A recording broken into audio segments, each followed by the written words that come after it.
네, 안녕하세요. 오늘은 사무엘상 17장을 함께 보도록 하겠습니다. 사무엘상 17장의 중심 키워드는 다윗과 골리앗이에요. 교회 다니는 사람에게든 믿지 않는 사람에게든 성경 이야기 중에 가장 유명한 이야기라고 하면 이 다윗과 골리앗 이야기일 것 같아요. 쉽습니다. 이 장을 어렵게 읽거나 힘들게 읽지 않아도 그냥 재미있는 이야기처럼 술술 읽을 수 있는 장이기도 하지만 그래서 오히려 더 어려운 장인지도 모르겠어요. 누구나 다 알고 있는 이야기이고 또 이 이야기의 교훈을 모두가 알고 있으니까요. 이 다윗과 골리앗의 싸움 전까지 어떤 일들이 있었는가 우리가 한번 짧게 살펴보자면 사무엘상 13장에서 15장까지 사울이 왕이 되고 크게 3번의 잘못을 저질러요. 이 전쟁터에 나가서 제사장이던 사무엘을 기다려야 했음에도 불구하고 초조하고 불안한 마음에 자기가 직접 제사를 드려버리죠. 하나님의 법도를 어기게 된 것이고, 두 번째는 이 전쟁으로 피곤하고 지쳐있던 군사들에게 금식을 어리석게 선포하면서 이 군대 전체를 위기에 빠뜨릴 뻔했습니다.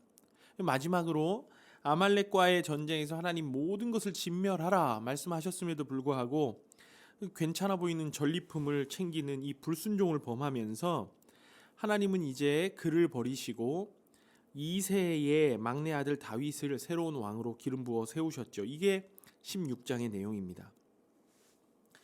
여러분, 다윗이 기름 부음을 받았지만 아직 집권하고 있는 왕은 사울이었어요. 그런데 하나님께서는 이미 왕권을 바꾸셨습니다. 17장은 그래서 이제 새로운 왕으로서의 다윗의 품격과 이 다윗이 왕으로서의 자격이 있는가 하는 것을 보여주는 대목이기도 합니다. 17장이 시작되면서 블레셋이라는 영원한 이스라엘의 숙적이 등장합니다. 그들이 침략해 와요. 블레셋 진영에는 싸움을 걸어오는 대표 선수가 있었는데 우리가 다 아는 대로 그 이름은 골리앗이었습니다.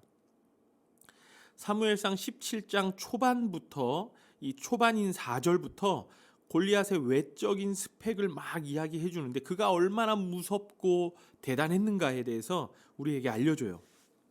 골리앗은 키가 6규빗 1뼘, 그러니까 6규빗 1뼘이라는 걸 오늘날의 수치상으로는 2m 93cm 정도 되는데 오늘날도 2m 93cm가 되는 사람을 찾아보기 어려울 것 같아요. 정말 큰 사람이었다. 그리고 머리에는 노투구를 썼고 몸에는 비늘 갑옷을 입어서 그 갑옷의 무게만 놋 5,000세겔, 57kg 정도? 그러니까 웬만한 좀 호리호리한 남자 한 명의 몸무게만큼의 무게가 되는 갑옷을 입고 있었다. 그의 다리는 놋 각반을 쳤고 어깨 사이에는 놋 단창을 메었으니 그 창자루는 배틀재 같고 창날은 철 600세겔이며 그러니까 창에 있는 날 부분만 철 600세겔 약 7kg 정도? 여러분, 이 7kg이 별것 아닌 것 같아 보여도 이거 아령으로 들면 무거운 무게거든요. 근데 이거를 창날이니까 자유자재로 휘두를 수 있었다. 그만큼 힘이 셌다. 그런 사람이 골리앗이었다. 우리에게 보여주고 있어요. 8절 하반절을 보시면 이 골리앗이 이렇게 외칩니다. 너희는 한 사람을 택하여 나에게 내려보내라. 그가 나와 싸워서 나를 죽이면 우리가 너희의 종이 되겠고 만일 내가 이겨서 그를 죽이면 너희가 우리의 종이 되어 우리를 섬길 것이니라. 그러니까 1대1로 대표 선수들이 나와서 한번 싸워보자 이 말이에요. 골리앗이 그만큼 자신이 있었다는 말이었죠. 1대1 대표끼리의 싸움으로 전쟁의 승리와 패배가 결정된다. 사실 지금 이스라엘은 골리앗 앞에서 두려워서 막 떨고 있었으니까 블레셋 군대가 그냥 치기만 해도 쉽게 이길 수 있어 보이는데 이 인간의 교만이 곁들여진 이 하나님의 섭리상 이런 드라마틱한 전쟁 조건이 나오게 된 거죠. 블레셋 입장에서 사실은 이렇게 1대1로 싸울 필요가 없었거든요. 근데 그만큼 골리앗이라는 장군을 믿었던 것 같아요.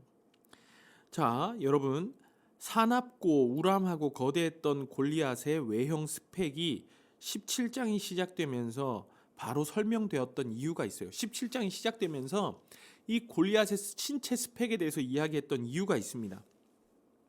어떤 대조를 보여주기 위함인데요. 이 16절에서 여러분 다윗을 기억하십니까? 사무엘이 이새의 집에 왕을 세우러 갔을 때 다윗의 모습이 16장에 묘사가 되는데 여러분 그 모습을 기억하시나요? 이새의 가정의 아들들 중에 이제 왕을 뽑으려고 사무엘이 갔을 때 가장 초라했고 어렸고 왕처럼 보이지 않았던 그런 자가 바로 다윗입니다. 골리앗하고 얼마나 대조적입니까? 다윗의 아버지 이새라는 사람은 이 룻기에 나오는 룻의 손자로 그 이새에게는 아들이 8명이 있었다고 해요. 이 사무엘이 먼저 이새의 아들 엘리압, 아비나답, 삼마를 봤습니다. 괜찮아 보였어요. 되게 잘생겼었던 것 같습니다. 하나님은 그 사람들이 아니다라고 하셨습니다. 그 외에 다른 형제들을 다 봤는데도 하나님은 계속해서 아무도 왕이 아니라고 노를 말씀하셨죠. 분명히 하나님이 이새의 가정에 그 아들들 중에 있다고 하셨는데 뭐지? 라고 생각하고 사무엘이 이새에게 다시 물어요. 아들들이 이게 다냐? 더는 없느냐? 그때 이새가 대답하기를 막내가 있긴 하지만 그는 아직 어리고 양을 치는 아이라서 여기 있는 형들보다 더 별 볼 일 없는 아이입니다만 데리고 와라. 그래서 다윗이 오게 됩니다. 사무엘이 다윗을 보자마자 하나님이 사인을 주셨고 그에게 기름을 붓고 왕으로 세웠습니다. 이렇게 기름을 부었지만 여러분 다윗이 바로 왕이 된 건 아니었어요. 이때 사무엘이 다윗에게 기름 부을 때 다윗의 나이가 청소년기 우리 중고등학생쯤 됐다고 보는데요. 실제로 다윗이 진짜 왕위에 올랐던 것, 그러니까 대관식을 치르고 한 나라의 대표가 된 것은 30세 때입니다. 그러니까 이렇게 기름 부음을 받고 10년도 더 된 많은 시간이 흐른 후였습니다. 그런데요, 아까 제가 말씀드린 것처럼 하나님께는 이때부터 사무엘이 다윗에게 기름 부을 때부터 다윗이 이스라엘의 왕이었습니다. 자, 여러분, 블레셋 대표가 골리앗이라면 이스라엘 대표로 다윗이 나오는 것이 하나님 입장에서는 너무나도 당연했고 맞는 처사였어요. 왜냐하면 하나님께는 이때부터 다윗이 이스라엘의 왕이었거든요. 사무엘이 갔을 때도 또 형들에게도 무시당하는, 이때까지만 해도 무시당하는 다윗이었지만 하나님은 다윗을 이스라엘의 대표 선수로 세우셨습니다. 전쟁에 나간 형들을 걱정한 이 아버지 이새가 다윗을 불러요. 그리고 17절부터 형들에게 가서 양식도 전해주고 살아있는지 건강은 어떤지 살피고 오라고 보내요. 도시락 배달을 시킨 겁니다. 그렇게 양식을 갖다 주러 전쟁터에 와서 다윗이 골리앗의 존재를 보게 돼요. 이 골리앗이 전쟁터에서 40일 동안 아침 저녁으로 나와서 소리를 질러댔습니다. 이스라엘이 섬기는 하나님을 조롱하고 무시하는 발언들을 쏟아내요. 그것을 본 다윗에게 거룩한 분노가 일어나죠. 26절을 우리가 한번 같이 볼게요. 다윗이 곁에 서 있는 사람들에게 말하여 이르되 이 블레셋 사람을 죽여 이스라엘의 치욕을 제거하는 사람에게는 어떠한 대우를 하겠느냐? 이 할례 받지 않은 블레셋 사람이 누구이기에 살아계시는 하나님의 군대를 모욕하겠느냐? 다윗이 그렇게 말을 하는데 형 엘리압이 보고 야, 너 여기는 뭐하러 왔어? 네 양들은 누구한테 맡기고 온 거야? 여기가 놀이터인 줄 알아? 전쟁터는 구경하러 오는 것이 아니니까 빨리 돌아가라. 이렇게 꾸지람을 들어야 했던 존재가 다윗입니다. 그런 다윗이 싸우겠다고 해요. 계속해서. 그러니까 사울 왕도 방법은 없고 기가 찼지만 그래 그러면 네가 그렇게 싸우고 싶으면 뭐 내 갑옷 빌려줄 테니까 입고 나가라. 참 왕이라는 사람이 이렇게 소년을 앞장 세우는 이 소위 쫄보 같은 행태를 보입니다. 갑옷을 입고 나가라고 자기의 갑옷을 입혀 보내줍니다. 그런데 소년 다윗에게 사울의 갑옷이 맞을 리가 없었죠. 맞지도 않았을 뿐만 아니라 갑옷을 입어본 적도 없어서 어색했고 오히려 불편했습니다. 그래서 다윗은 그냥 자기가 가진 무기 물매와 냇가에서 주운 이 깨끗한 돌 5개를 들고 나가겠다고 해요. 여러분, 사울은 계속해서 어떤 육신의 크기로 계산을 해요. 골리앗이 크고 장대했기 때문에 거기에 두려워했었고, 다윗이 나간다고 하니까 갑옷부터 챙겨주는 그런 어떤 육신의 힘의 논리, 크기의 논리로 계속 계산을 하는 것을 봅니다. 그런데 다윗은 물맷돌 하나 들고 나가거든요. 물맷돌은 우리나라 새 잡을 때 쓰던 왜 돌멩이 고무줄에 걸어가지고 탁 쏘는 새총하고 비슷하게 생긴 물건이에요. 그런 어린이 장난감 같은 걸 들고 당시 최고의 무기로 무장한 골리앗과 싸우러 나간 거죠. 골리앗은 키가 약 3m, 갑옷의 무게만 57kg, 창날의 무게만 7kg, 그리고 그것과 더불어 수많은 전쟁 경험과 싸움 경험으로 군인 중에 군인이었을 겁니다. 그런 골리앗 앞에 10대 소년 다윗이 도전을 한 거예요. 정말 여러분, 이럴 때 아주 적당한 속담이 있지요. 계란으로 바위치기 같은 싸움이 시작된 거죠. 아까 제가 17장 시작하면서 골리앗의 신체 스펙과 외적인 묘사를 성경이 먼저 했던 이유에 대해서 이 다윗과의 대조를 위함이라고 했습니다. 이런 사실들이 우리에게 알려주는 정보는 매우 명료해요. 이 싸움은 정말로 게임이 안 되는 싸움이었다. 이 싸움은 정말로 시작하면 안 되는 싸움이었다. 승산 자체가 없는 싸움이었다라는 것을 보여주기 위해서 성경이 그거 강조하고 있는 거예요. 여러분, 우리가 살면서 만나는 거대한 또 심각한 대적들이 있습니다. 가시적인 물질, 어떤 명예, 쾌락일 수 있을 것 같아요. 그리고 또 우리를 대적하는 것, 눈에 보이지 않는 거지만 교만함, 유혹, 어떤 선택, 이런 것일 수도 있을 것 같습니다. 이런 세상적인 요소, 육체적인 유익을 위한 요소들은 그 크기와 위험 측면에서 연약한 우리하고는 비교할 수 없습니다. 우리는 정말 그 유혹과 시험 앞에서 당연히 무너질 게 뻔해 보이고 누구라도 쓰러지는 게 당연해 보입니다. 그 죄의 거대한 힘을 여러분도 느껴보셨죠? 우리 삶의 현장에서 만나게 되는 골리앗이라고 보셔도 무방해요. 그래서 이 말도 안 되는 싸움이 시작됨에 우리의 삶을 투영해 볼 수 있는 거죠. 그런데 참 놀랍게도 이 시작하면 안 됐던 싸움, 승산 자체가 없던 싸움에서 누가 이깁니까, 여러분? 다윗이 이깁니다. 이 싸움에서 이김으로 다윗이 이스라엘 왕으로서의 자격과 근거가 있다, 갖췄다라는 것을 우리 모두에게 알게 해주죠. 그리고 계산하기에 또 보기에 이길 수 없었던 다윗이 이김으로 인해서 이 싸움은 다윗이 했던 게 아니라 하나님이 하셨다는 것을 확실하게 보여주는 장면이기도 합니다.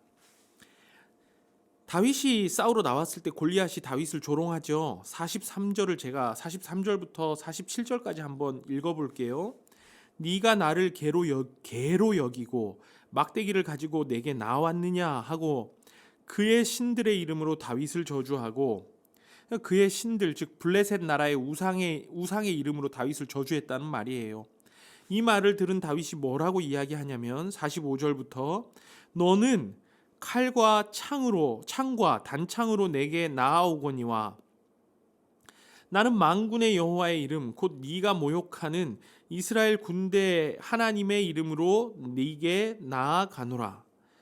오늘 여호와께서 너를 내 손에 넘기시리니 내가 너를 쳐서 네 목을 베고 블레셋 군대의 시체를 오늘 공중의 새와 땅의 들짐승들에게 주어 온 땅으로 이스라엘의 하나님이 계신 줄 알게 하겠고 또 여호와의 구원하심이 칼과 창에 있지 아니함을 이 무리에게 알게 하리라. 전쟁은 여호와께 속한 것인즉 그가 너희를 우리 손에 넘기시리라. 그러니까 하나님의 이름으로 싸우는 하나님과 블레셋 신들의 싸움이에요. 이 싸움은 처음부터 골리앗과 다윗의 대결이 아니었어요. 그래서 성경에서도 골리앗이라는 이름은 17장 4절, 23절 딱 두 번만 나오고 나머지는 모두 골리앗을 블레셋 사람이라고 지칭합니다. 이거는 다윗과 골리앗의 싸움으로 보여지지만 결국은 하나님과 이방 우상들 간의 싸움입니다. 지금 아까 제가 말씀드린 대로 블레셋 군대가 그냥 이스라엘을 치면 끝날 것 같은 싸움이에요. 기세면에서. 그런데 굳이 이렇게 대표들이 나와서 싸울까? 이 싸움은 대표 주자들이 나와서 싸워서 승리를 패배를 결정하는 싸움입니다. 우리 대표가 이기면 우리 모두가 이기는 싸움이고 상대방 대표가 이기면 우리의 전력이 어느 정도이던 간에 우리가 지는 싸움이에요. 그래서 여러분, 다윗이 골리앗을 이겼을 때 이스라엘 군대가 블레셋 군대에게 들어가서 모든 블레셋 군대를 무찌릅니다. 왜요? 대표 주자인 다윗이 이겼기 때문에.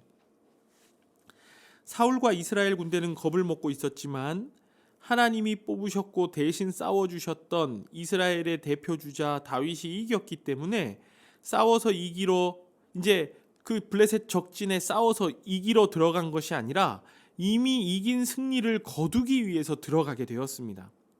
이미 전쟁의 승패가 결정이 나고 전쟁에 참여하는 셈이죠. 이래서 여러분, 대표 주자가 굉장히 중요합니다. 여러분, 우리가 살다 보면 우리는 다 각자의 전쟁터 위에 서 있어요. 우리의 전쟁터. 그리고 여러분 앞에는 골리앗이 서 있습니다. 모두가 계속해서 크기를 이야기하고 힘의 논리를 이야기할 때 여러분, 우리는 무엇을 보고 있습니까? 우리가 봐야 하는 것은 무엇입니까? 골리앗의 신체 스펙은 아니겠죠? 크기나 힘의 논리에서 보지 말아야 합니다.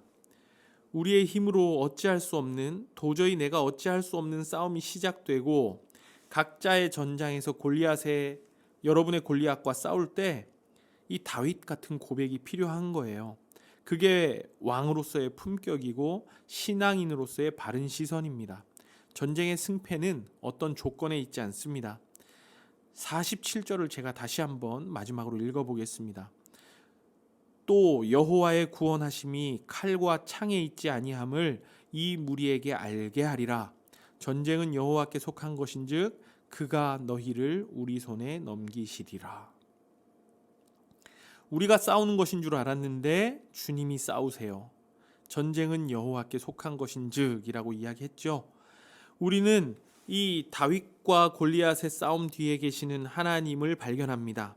또 그 하나님을 보므로 예수님을 바라볼 수 있게 되었습니다. 이스라엘의 대표 선수로 나섰던 이 다윗의 모습에서 우리의 대표 선수로 싸우시는 예수님을 바라보게 되는 거예요. 크기를 자랑하고 힘의 논리를 앞세운 이 보기에는 엄청나 보이는 우리 육신의 소욕으로부터 시작되는 싸움에서 우리의 삶의 현장 곳곳에서 벌어지는 우리 눈에 보이는, 눈에 보이지 않는 모든 전쟁에서 우리의 대표 선수가 되시는 예수님께서 완벽하게 승리하셨습니다. 여러분, 그 승리를 가장 확실하게 보여준 곳이 십자가예요. 그런데 이 가장 확실한 승리라는 결과와는 대조적으로 싸움에 나서셨던 그 모습은 좀 연약한 모습이었죠. 로마 병사들이 네가 하나님이면 사람들만 구원한다고 하지 말고 너 자신이나 구원해보라는 이 비아냥 속에서도 예수님은 그냥 십자가에 매달려 계시는 너무 연약해 보이고 아무것도 할 수 없으실 것 같았던 모습으로 계셨습니다. 마치 골리앗 앞에서 초라하기 그지없이 물맷돌 하나 들고 서 있던 다윗처럼 말이죠. 골리앗 앞에서 이 연약한 모습으로 싸우겠다고 나갔던 이 다윗의 모습은 사실 우리를 위해서 십자가에 달리신 예수님을 나타내는 모습이었습니다. 다윗이 이겼던 것처럼 예수님도 연약해 보였지만, 지는 것 같아 보였지만 이 십자가 위에서 승리를 거두셨어요. 절대로 이길 수 없다고, 예수님도 십자가 위에서 저렇게 힘없이 죽을 수밖에 없었다고, 로마가 이겼다고, 사탄이 이긴 거라고 비웃으면서 평가하던 그 십자가에서 주님은 철저하게 순종하심으로 부활 승리하셨습니다. 여러분, 그래서 대표 주자였던 그 예수님의 승리가 이제 우리의 승리가 된 거예요. 예수님의 승리가 내 승리가 되고, 예수님의 순종이 내 순종이 되고, 예수님의 성적표가 내 성적표가 되어서 예수님이 이루신 의가 내 의가 되고, 예수님이 이루신 모든 것이 나의 것이 되어서 내가 이긴 승리가 되는 것이죠. 이게 바로 십자가의 원리입니다. 다윗의 승리가 주는 예표입니다. 사랑하는 여러분, 오늘 사무엘상 17장을 통해서 우리의 모든 삶의 이기고 짐은 여호와께 속했음을 보았습니다. 우리의 삶의 모든 전쟁은 여호와께 속했음을 알게 되었습니다. 그분께 속한 전쟁이라면 우리는 어떠한 경우에라도 하나님께 우리의 삶을 맡길 수 있다는 말이기도 하죠. 어떤 것도 두려워하지 말고 담대하게 믿음으로 살아보고 걸어볼 가치가 있다는 말이기도 합니다. 여러분, 전쟁은 여호와께 속했는데 그 여호와는 패배를 모르시는 하나님이세요. 전쟁은 여호와께 속했는데 그 하나님은 실수가 없으신 하나님이십니다. 그래서 여러분, 우리는 이미 승리한 자들입니다. 어떠한 이 골리앗의 2배, 3배 더 큰 골리앗이 온다 하더라도 오늘 다윗의 승리가 우리의 승리고 여러분의 승리가 되었기를 바랍니다. 예수님의 승리가 여러분의 삶으로 나타나고 느껴지시기를 소망합니다. 사무엘상 17장, 여러분 우리 함께 다윗과 골리앗의 싸움에서 예수님을 바라보고 다시 한번 한 주간 우리의 삶에 예수님의 승리를 되새기며 우리의 삶으로 녹여내고 감사할 수 있는 시간이 되기를 소망합니다.